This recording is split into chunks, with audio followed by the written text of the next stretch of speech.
One Pride, what's going on? It's your boy, T, back at it again with another episode of Talking with T.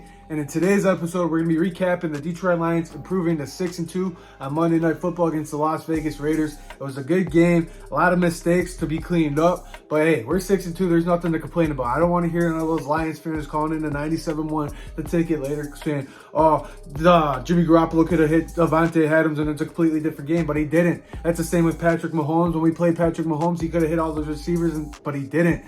That's the same with Baker Mayfield a couple weeks ago. He didn't hit his wide receivers, but he didn't. It's all because we're getting pressure on the quarterback. That's what's happening. They're not making the plays because we are making the play before they can make the play. So I don't want to hear that excuse that, we got lucky last night. Guess what? We responded to the adversity. We turned the ball over 3 times, 2 times within the 10-yard line or on their side of the 50. We can't be doing that if we want to beat good teams. But hey, we're going into the bye week 6-2. No complaints here. That's stuff we're going to continue to work on and improve on, and we're just going to continue to get healthy. We're going to continue to get better, and that's what's awesome about being at 6-2. Kirk Cousins just going on with a torn Achilles. Hopefully he has a speedy recovery. Don't want anyone to get hurt, but hey, we pretty much got the division locked up as long as we keep focusing on what we got to keep focusing on. So here's 2 studs from the game. We all know Jourdan Gibbs went off last night. He had more yards than the Las Vegas Raiders had. He outgained the Las Vegas Raiders by himself with 179 total yards, and they had 159 yards. Crazy game for Jourdan Gibbs. It's about time. We wanted to see him explode. We used our first pick in the 12th in the draft on him this year. We wanted him to have a breakout game, and then he did just that. In the past game, the runs were explosive. He looked bouncy. He was bouncing off players. It was a good game. Now here's another stud from the game is Alim McNeill. Alim McNeill had 2 sacks yesterday. He was stuffing the interior of the run defense. I love Alim McNeill. He's one of those foundational pieces that the Detroit Lions drafted a couple years ago to that core. And he's one of those players that Dan Campbell talked about in that interview. If no one else has seen the interview on ESPN last night, you should go check it out. It's Dan Campbell getting asked about the 2021 team, why he respects that team so much. Is because they went to battle every freaking game, came up short at most games, and they still came to work. And that's what Dan Campbell respected. No one believed in you, and they just kept coming to work. He got teared up. That's the core foundation of this team. They're going to get punched in the teeth. They're going to respond even when no one believes in you. They're just going to continue to go to work, and that's what I respect out of Brad Holmes and Dan Campbell for building this culture, man. Amon-Ra St. Brown, you know what he's going to do every game. He's done it pretty much every game. He's going to be reliable over the middle of the field because he just works at it. Penei Sewell, he's going to be a rock.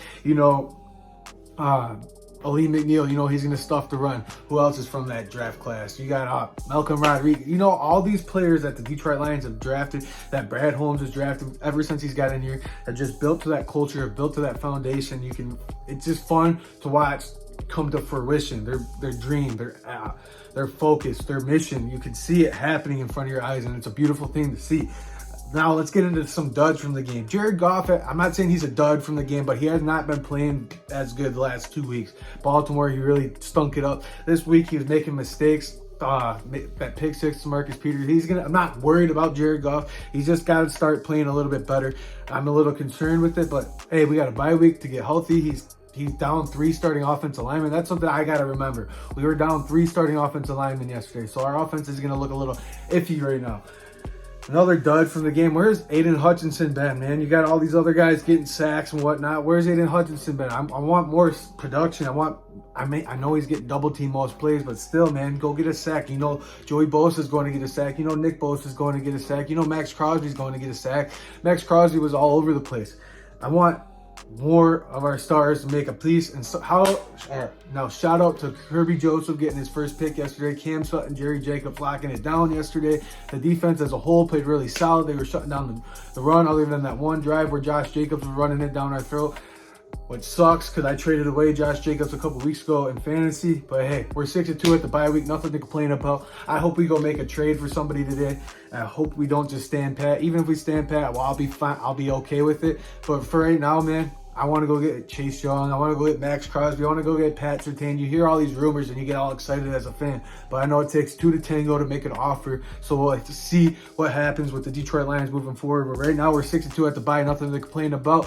One Pride signing out. like the video, subscribe to the channel, comment down below what you guys thought, and I'll talk to you guys in the next one. Peace.